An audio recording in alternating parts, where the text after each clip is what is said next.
Hi everyone, it's Michelle from OnGrowing Works, and I'm here today with Michelle Avis from Verge Permaculture and Peter Coombs from Urban Water Cycle Solutions. Hello, and thank you for joining me today. Hi, Michelle. Hi, Michelle. Hi.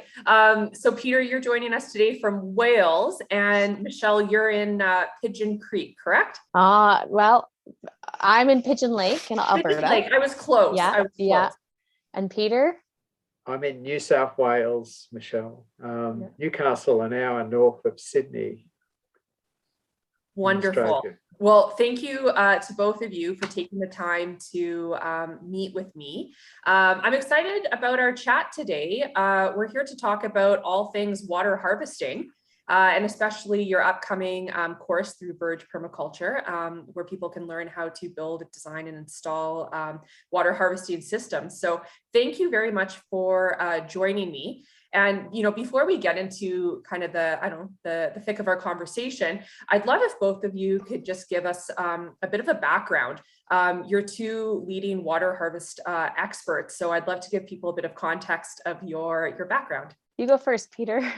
Oh, okay. You got a longer background. I've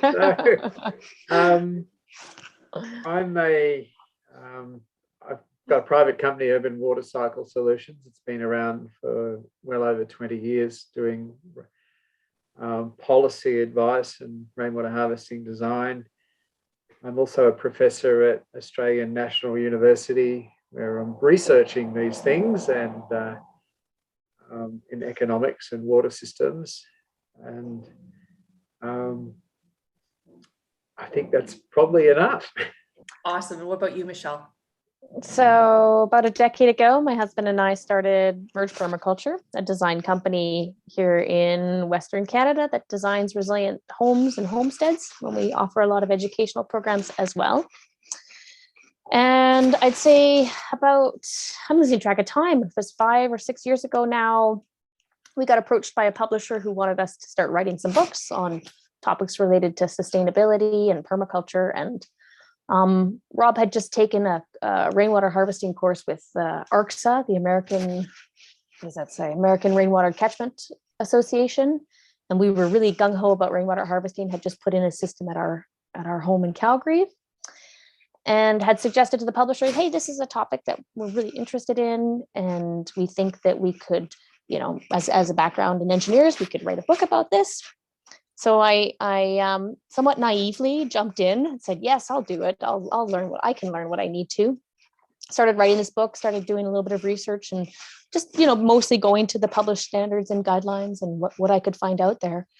And stumbled across some of Peter's research, which was a little bit different than a lot of the narratives I was seeing in, published guidelines and standards around rainwater harvesting. So in retrospect, I had written most of the book when I reached out to Peter and said, I think we need to talk. Would you look at this book and give me some feedback? And that was the very beginning, and blew my mind open about a lot of the research he was doing. And I was so thrilled to have met him. He offered to do a technical review of the book. And we later embarked on this project of doing a course together, because I was so excited about the knowledge and expertise Peter had. And with our education company, we thought we could work together to put something awesome together for the world. Yeah. That's really cool. It sounds like the two of you make a really good team. And you're co-teaching your upcoming water harvesting course, which is coming up in January. Yeah, you bet. Mm-hmm. That's awesome. So I know we're going to jump into a few details about the course a little bit later on in our discussion, but what I want to do today for everyone who will be watching this is really give an overview of what water harvesting is, and then get into maybe a few more in-depth questions in terms of, things like the safety, the economics behind water harvesting, that kind of thing. So people have a really solid understanding of what it is before they, register for your course to learn even more. I know OnGrowing Works, we've signed up for your course in January, and we're thrilled. And we've actually taken parts of it already, or I believe there's people within OnGrowing Works who have gone through the course, and we loved it. And there's actually aspects from your course that we've incorporated into the water harvesting systems that we build for our clients. So there's just so much value that we've got from this. So really excited to dive more into this topic with you. So I guess without further ado, enough of me talking. Let's hear from you guys. Let's start with the basics. What is water harvesting? Why is it important? And why should people care? Rainwater harvesting, I think we're getting back to the principles of sustainability, capture the water where it falls, doing works locally to make a global difference. That's where rainwater harvesting comes in. And in fact, many of the sustainability movement approaches. But rainwater harvesting is a very serious issue. It's the first ever source of water, first ever beyond, wells and rivers. It goes back to ancient Egypt and the Incas and so on. And it's only in very recent times where we've had water utilities and large pipes and dams that we've actually had a different focus on the value of rainwater harvesting. So even with the centralized solutions and the infrastructure that we're all used to and service well, within that rainwater harvesting, we are harvesting water off your roof, predominantly storing it in a rainwater tank, as we call them in Australia, or some sort of a storage, or even a cistern, as it's called in many places around the world, and then using that water when you need it for inside your house or on your property, in the garden, or for agriculture or whatever. It's still the second most prevalent source of water in the world, but many wouldn't realize that because most of the focus now is on utility supply of water. So why are we seeing a greater trend towards water harvesting right now? Like in this day, like our day and age where, there's narratives about climate change and whatnot, population growth, that kind of thing. Why is water harvesting so important?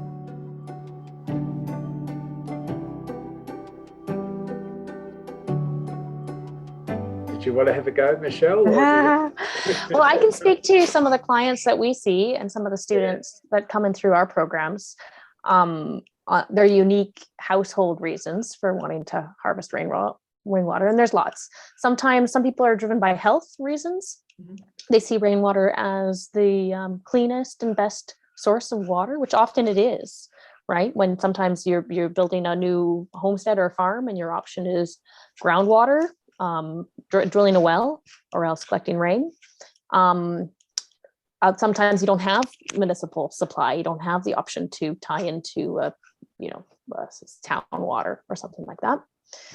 So there could be cost reasons, there could be health reasons. And then again, like Peter mentioned, is I do think there's a growing awareness around the energy and sustainability reasons, right? There's no question all this water that we're pumping all over the place. There's a greater awareness of the footprint, or you could say, or the water G, the energy embodied in water that we use, and without even thinking about how much what the cost is to society when you turn that tap on. And not so much in North America, but there are lots of municipalities that understand how expensive both economically and to the environment these large municipal water supply systems are, and they are starting to provide incentives for more and more homeowners to see this as a really valuable, clean source of water for their homes, and sustainable. And I missed one more recently: resilience. There's lots of people who see it as a backup. Right, they've got primary water supply, whether it's municipal or well, and why not have a secondary backup given how important water is, right? So there's a plethora of reasons I've seen for wanting to do rainwater. I think I could give an example. Like Australia has more rainwater harvesting in urban areas per population than anywhere in the world, and it's mostly so-called untreated rainwater because we confuse rainwater supplies with water treatment plants and utility supplies. They're totally different. We'll talk about that more later. But on this resilience issue, if we're in a city, and this is the Australian scenario, but it could be the scenario anywhere, our water is supplied by harvesting water from rivers or dams or making water with desalination at the bottom of the catchment, and pumping water throughout our system with a bit of gravity to help it, mostly energy intensive delivery to your house somewhere. So where I live, for example, there's nearly 100 kilometres of water supply pipes to get the water to me and a number of big pumps and so on. So the water falls in a catchment. It's a rural catchment, someone else's catchment. It's caught in the area I live in. The water is then extracted from a river passing by to fill up a dam, and the water from that passes through a treatment plant and is pumped a long way through pipes to my house. Then majority of that water that is used to convey waste is then from showers and toilets and kitchen sink and so on, is then discharged via pumps and very long sewage systems, in my case, nearly 100 kilometres as well, into a sewage treatment plant with some level of treatment before it discharges into a waterway. So if we focus on my house, for example, and this could be anyone's house, I'm just using my house as an example. So when it rains at my house, I'm in an urban area.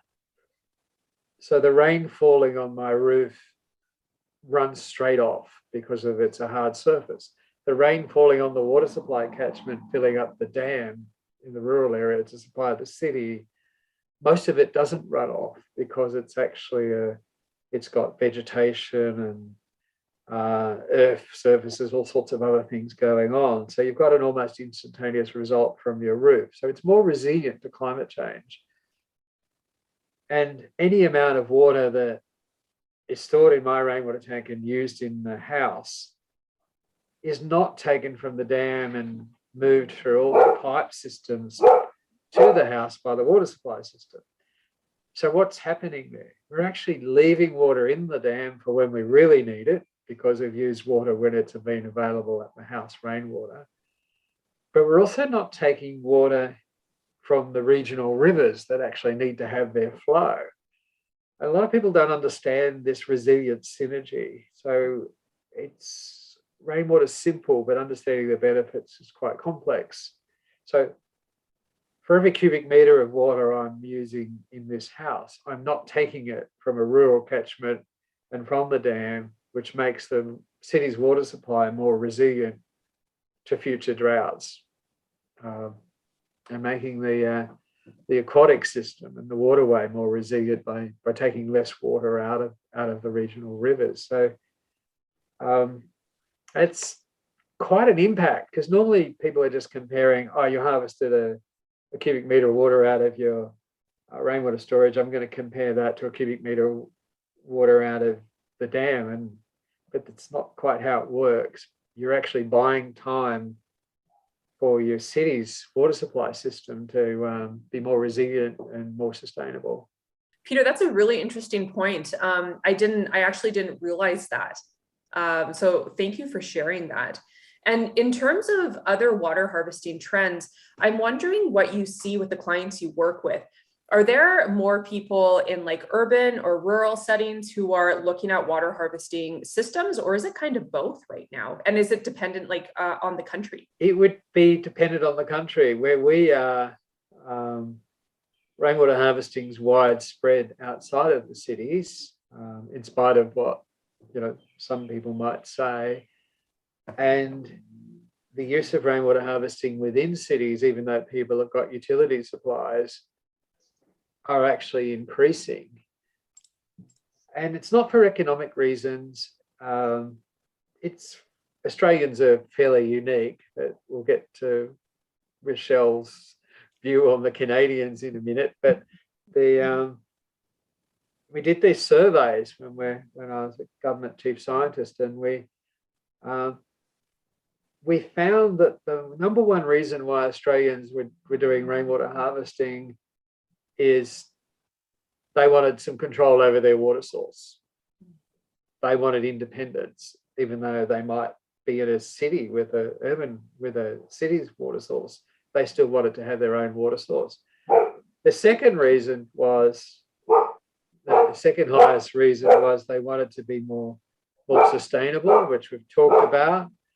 And beyond that, my cost was way down the bottom of the list. It was about number 32.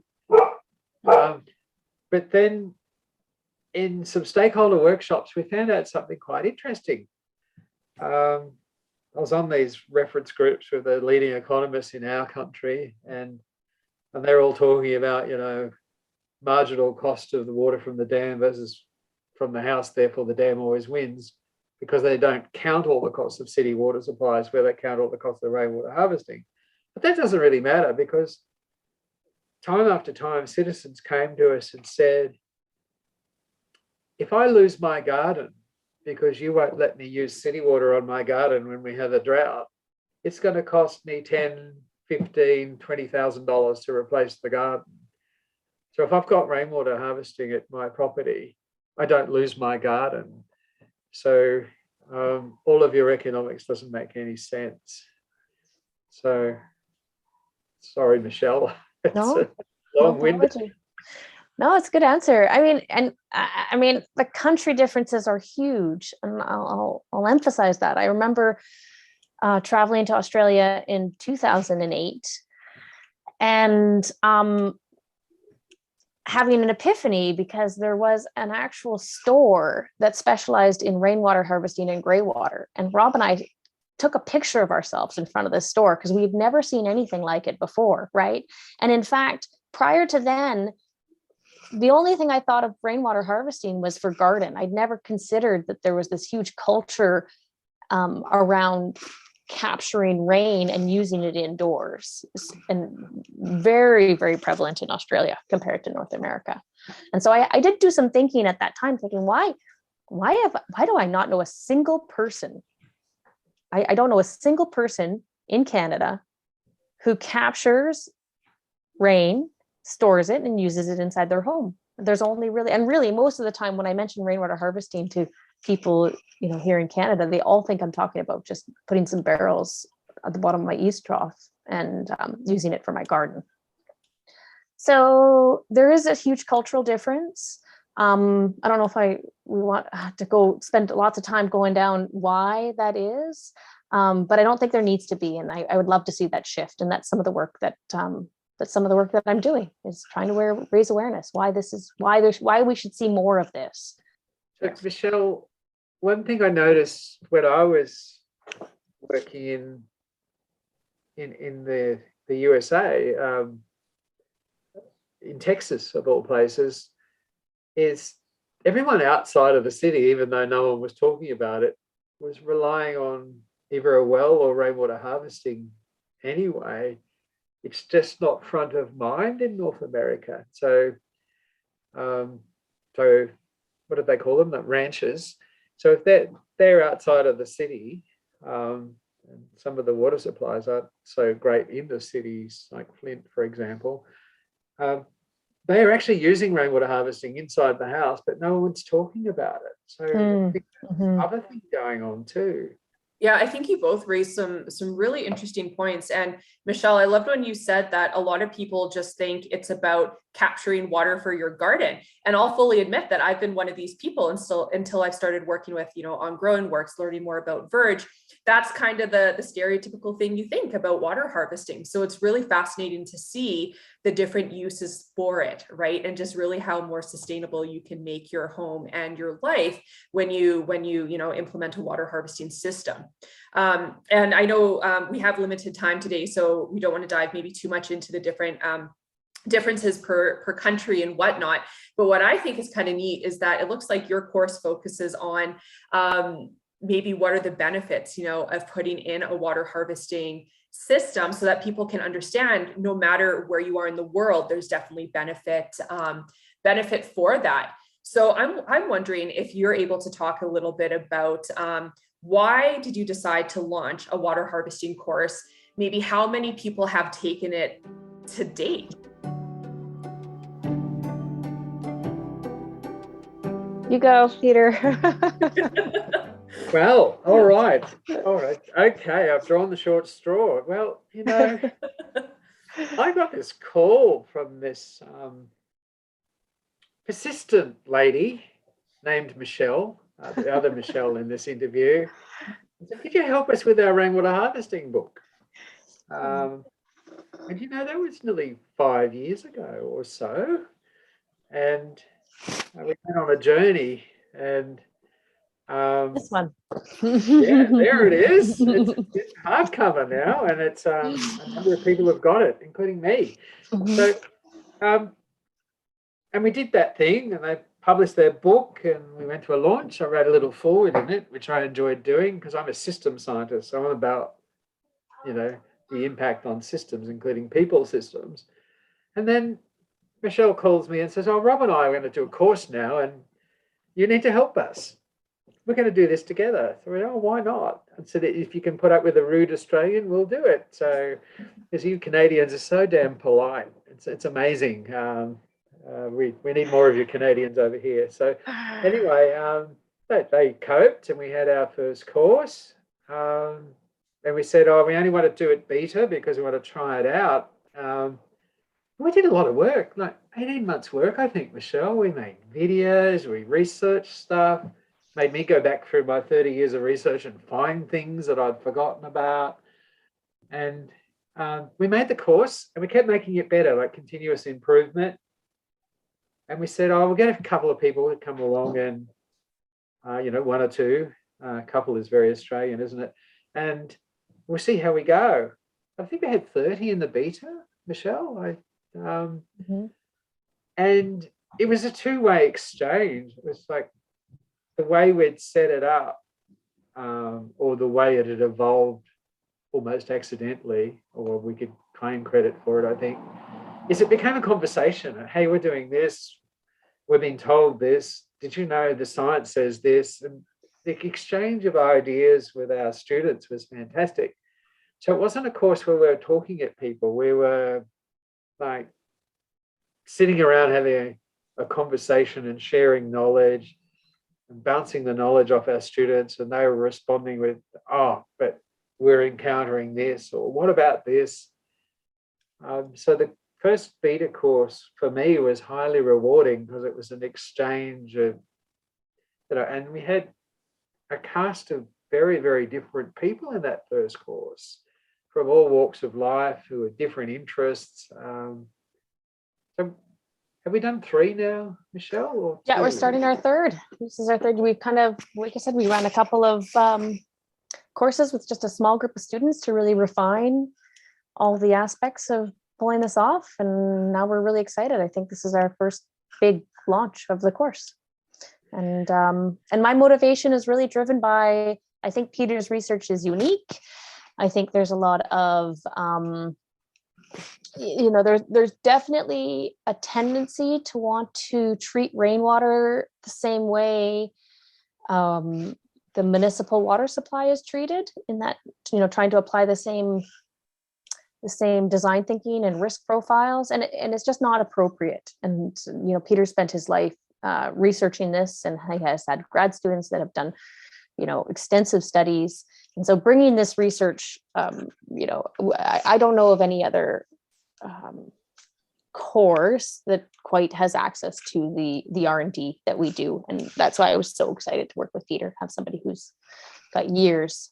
Yeah, from what I've read up on your course and just looking at other rainwater harvesting courses online, it seems that yours is very unique and brings in some very interesting perspectives not covered in the others. So I think that's a real asset when people sign up for yours. So congratulations that this is the third one now you're running. That's wonderful. Yeah. And it really isn't, and it's not about what the codes and standards say. It's about, here's the research behind rainwater harvesting. I think that's a really big difference. A lot of them are at, here's the codes and standards, and here's how you follow the codes and standards. That's not what we wanted to do, and that's not what we set out to do, and that's not what we've done. Yeah, go ahead. I was going to say the same thing, Michelle. We give the deeper knowledge of what's really going on, what's the science, so you can better address the codes and standards rather than going the other way. And here's the codes and standards, this is how you comply with them. Because most of the codes and standards have been derived from city water supplies, utility water supplies, not from rainwater harvesting, as you'll learn, as people learn in the course. They actually learn how the regulators have applied what should be applied to city water supplies. They've just applied it to rainwater harvesting. So we go the other way of what's the science of rainwater harvesting? What do we really know? And how can we address what, the city officer who comes to your house and says you must do this or that? How can you convince them that you're actually doing the best possible thing? The other bit about the course, Michelle's, is that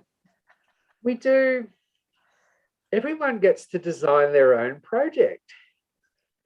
And I find that really exciting because people just come with their own project or get ideas during the course, and we all work together, the whole class, and Michelle and I and Mitch and Rob when he comes. And by the end of the course, people have designed their own system, which is a great learning by doing experience. Yeah, that's really cool, that hands-on aspect, and then being able to get your feedback as well. Like that's so valuable. I know one of the things that the OnGrowing Works team really loved about the course is that you really explore water microbiology and biofilms. And I'm wondering if you can talk a little bit about that. What is water microbiology and biofilms, and why are they important in a water harvesting system?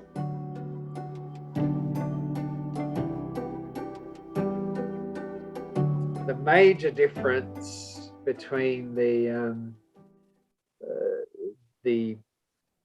rules made around city water supplies and rainwater harvesting is the rainwater treatment train, as we call it. So what I discovered during my PhD a long time ago was the water that came in off the roof was not the same quality as the water that came out the other end of a rainwater harvesting system in your taps. We're asking, why was this so? Well, the first thing we discovered that the rainwater storage, the tank as Australians call it, is a bioreactor. So it means, if contaminants and different sorts of bacteria entered the storage, and environmental bacteria is in everything, including your mains water supply, by the way, and your stomach has got a range of good bacteria in it, we call it a microflora. So there's bacteria that's good, that's helping us, and there's bacteria that might be pathogens that's not. So first of all, we've discovered that there are biofilms growing in rainwater storages. You can't see them sometimes, and sometimes you can. It's sludge on the bottom that they call the sludge. It's actually a biofilm. So people claim that these things are a problem, but we've discovered they were actually a major benefit. And this shouldn't be a surprise, because in city water supplies, they use trickling filters to treat wastewater. So trickling filter is just, there's a circular process where the wastewater is dripped onto a bed, which has got all this slime and other stuff growing in it, which is a biofilm, and that actually cleans up the water. So a cleaner process, because wastewater is not going into your rainwater storage, is there's a natural biofilm that grows on the walls and more obviously in the sludge on the bottom. It's a biofilm, and it's hungry. It's a city of microbes, if you like. So it eats metals, it eats pesticides, it eats chemicals, and it eats other bacteria. And the core of these biofilms are soil bacteria that are ubiquitous, harmless to humans in reasonable doses, and they're very resilient, and they get hungry, so they eat other bacteria and like less resilient bacteria. So if a pathogen, a harmful bacteria, gets into your tank, it's more fragile than, say, this really stable soil bacteria. So the bacteria is hungry, so it eats the other bacteria. It also eats metals and chemicals, pesticides. And I had a couple of PhD students who actually confirmed this discovery I made. And that's what's actually going on while the water quality improves. But the other thing is, when you apply logic to, say, a roof collected rainwater harvesting system, a lot of the contaminants that they say will enter your rainwater harvesting system based on concerns about a city water supply or well water supply can't enter a rainwater system. For instance, cryptosporidium that's harmful to humans comes from cattle and other humans. So if humans are not on your roof and cows are not on your roof defecating, there's no way you could actually have that source of contamination in your rainwater supply. So we actually apply logic to the rainwater treatment process and say, what will really be in that system and how does it behave? So the other things we discovered is, if you have a pump on your system, bacteria doesn't like changes in pressure. So your pump is actually killing off bacteria. We discovered simple things like a leaf diverter that catches leaves before it and other debris before it enters in your downspout, before it enters your rainwater storage, eliminates 99% of your problems. When people say, oh, my rainwater is awful and it smells like rotten eggs and it's a funny grey colour, that's not because of some, massive microbial problem. It's because you've got decontaminating leaves and twigs in your rainwater storage. So if they don't get in there, you're actually improving your rainwater treatment train. So is it my understanding then that because of these biofilms and the way Verge teaches people to set up a water harvesting system, that the harvested water is 100% safe, like, to drink? And it's my understanding that it's a common misconception that harvested water might not be safe to drink. That's incorrect, right? I think I'd put it this way: nothing is 100% safe, including your city water supply. And in fact, your city water supply, if you read the fine print on their contract with you, they don't guarantee anywhere near 100% safe. But what epidemiologists, who are health statisticians, have found in their research consistently is drinking rainwater is no more harmful than drinking city water supplies. And because there is a lot of misconceptions and convenient information out there claiming that there are massive problems with rainwater, and I think in Canada, Michelle, they even say river water and well water and harvesting water out of ditches is safer than rainwater harvesting. So that's the problem with that. Is rainwater is considered to be a competitor with our city water supplies, and that's unfortunate because rainwater is helping them. So we get some interesting commentary. We've just finished a government report in Australia where we've looked at all of the international verified literature rather than people publishing articles about other people's opinion, which is a lot of that in rainwater harvesting, even in the peer-reviewed literature. And we've found with cases all around the world, you're still more likely to become ill from city water supply than rainwater harvesting. And there's two reasons for that. One, the rainwater harvesting is nowhere near as bad as people try and make out. But two, our reporting on these issues for city water supplies is woeful, as we're finding out now that citizens are being more and more active about reporting their concerns. So we've you know, I won't go into it here, but there's been lots of concerns. The bottom line is, if we understand how a rainwater harvesting system works and we understand the treatment train, we can design a safe rainwater harvesting system without too much of a problem. And it's certainly comparable, at least as good, possibly better than your mains water supply. So that means you've got a supplement to your mains water supply if you're in a city. So you're helping the utility be more resilient, you're helping your city be more resilient. But if you don't have any other source of water, you can rely on it.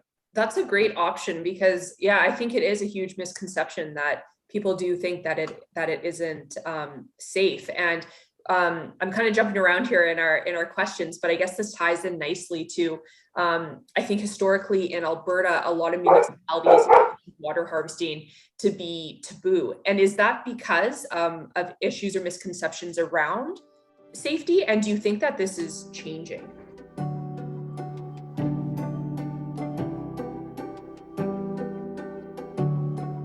I mean, I'm going to have to hypothesize a little bit because I don't really know the historical context. And Peter might be able to speak to it a little bit more. But yeah, I think there is a ton of misinformation. That word is so popular right now. But there's, you know,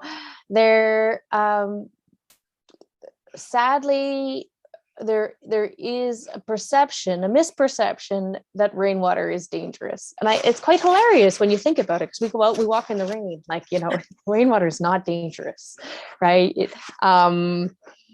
You know, there's literature out there there's codes and standards that say it's not safe to shower in rainwater. There really are. And, you know, I don't understand necessarily where that's coming from. And so, yes, I do see there being a shift, just like any time and anything. Regulators can be really slow. Legislation can be really slow, but it starts bottom up, right? You need more people aware of the issue, aware that it is a great option and it's an option that we want and we should push for. And I do see that ground level shift starting to happen. So naturally, the next, it will come up. We'll see more as more and more people want to adopt it, and there's more pressure on regulators and you know, policymakers to see it as a viable option. Yes. No, that's definitely something to look forward to. Sorry, Peter, it looks like you have something to say there. I guess there's not enough time to go into the historical reasons, but during my PhD, I looked at all the old parliamentary records and you name it from our country. In the city I live in, Newcastle got its first formal city water supply, and people wouldn't connect to it because they had their rainwater supplies already. So there's a line in there. So the campaign, because our country had borrowed money because we were colonial, borrowed money from the United Kingdom to put in these formal water supplies, and the water was apparently awful. It was untreated river water. So, and they couldn't pay back the debt because citizens were going, well, we've got our well water, we've got our rainwater supply, we're not going to connect to your system.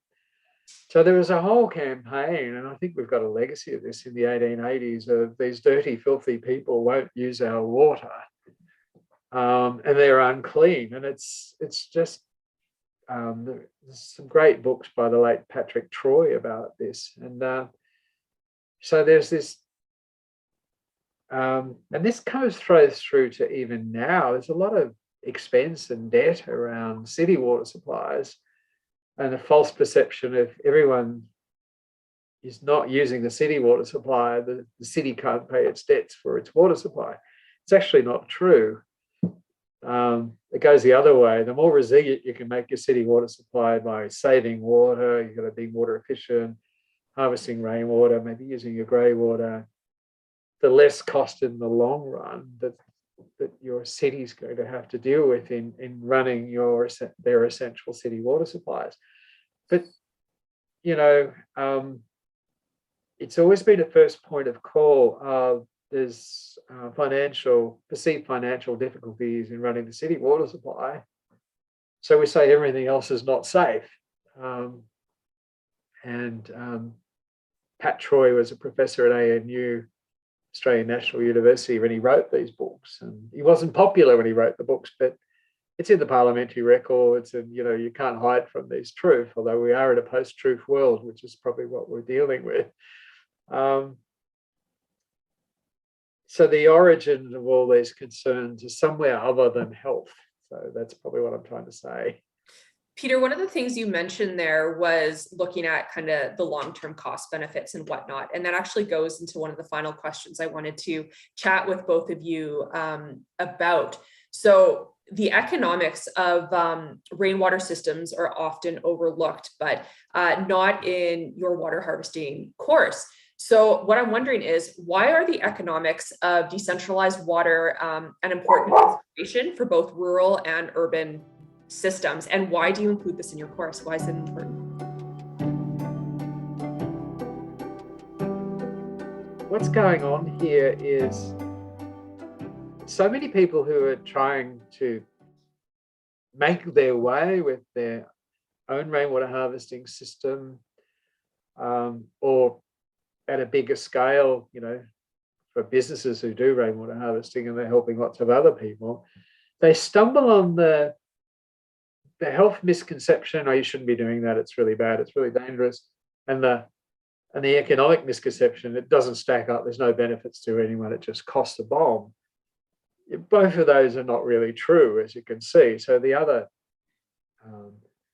bit of ammunition in your kit bag, if you want to create your own system and be better off for it, or to help others do that, is to be able to design a safe system and ignore the rhetoric about health and focus on real health issues, and to design an affordable system that maximizes benefits to yourself and everyone else. So if you've got that ammunition, you can actually produce quite a sustainable outcome. Now, the biggest benefits of rainwater harvesting systems are to everyone else, that is true, but to understand what they are is very important for thinking about your contribution. This house I'm talking to you from has had a rainwater harvesting system for more than 20 years, and it's had solar energy for 15, and it's had battery storage for 6 years. So it pays us back between $3,000 and $5,000 a year. It doesn't cost us, it pays us back because we're counting all the costs. The rainwater harvesting system pays us back the equivalent of 30 to 40 cents a kiloliter, a cubic meter of rainwater that we harvest. In our country, there's rhetoric from advocates of city water suppliers are saying, my system should cost $10, $15, $20 a kiloliter. So as a sensible, rational citizen, I should be not doing that. But 20 years of data has shown us different. So we use this knowledge and my work, economic work across whole systems, to actually pass that knowledge on to others so they can understand what the system's costing. Having a system that actually is affordable and not using a stack of energy and so on means you have to go through the design steps. One of the big things that happens in rainwater harvesting systems is people over-design their pumps, and they have pumps that are too big and too energy intensive. So you have this spiral into high energy use and high operating costs. So good design solutions actually means you're addressing the economics of your system. In the long run, you should be better off from your rainwater harvesting system. Peter's an economist as well as a researcher and a rainwater harvesting expert and a systems thinker. And yeah, I think that's one of the most interesting thing about the course is how he's able to bring all those things together. It sounds like it gives you a really kind of fulsome perspective on water harvesting systems. So you can really come out confident knowing everything there is to know about it, how to run it, the cost benefits, all that. So it sounds like, yes, a very well-rounded experience for people to partake in.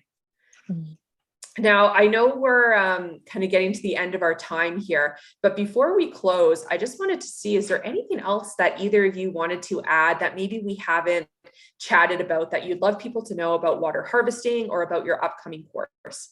I'd say we're only teaching it once a year. It's 8 weeks. Is it 8 weeks? Maybe 12, depending on how many projects we have to view together. But we're gonna sit down and look at them all. And it starts on January 23rd. So here's your opportunity to have your rainwater harvesting system designed and ready for you to put it in place this spring when the rains come, at least in North America. And You're heading into summer if you're in Australia and joining us. Yeah. We're in La Nina here and it's raining like crazy. So we've already got the rains, but I just want to add, it does other things to the course, because we take a systems perspective, and Michelle's coming from a permaculture background, and my practice area in Australia was known as water sensitive urban design, which is probably a parallel to permaculture. So if they do the course, they're designing their rainwater harvesting system in the context of their site, their contribution to society, their kitchen garden, their landscape, their house design. So it's holistic in its focus. And Rob comes in and we do cold climate design as well, which I think is a little bit relevant to you Canadians. No, that's wonderful. Hopefully you'll get lots of participation. I know OnGrowing Works is really looking forward to taking part. Where can people go to sign up? vergepermaculture.ca. Awesome. Mm-hmm. That is wonderful. Well, I'd like to thank both of you for your time. It's been a pleasure to speak to you about water harvesting. You're so knowledgeable about it. It's just a fascinating discussion. So thank you. I know you're busy. I've really appreciated this. Thank you, Michelle. Okay, all the best. Michelle. And good luck in the course, and we'll talk soon.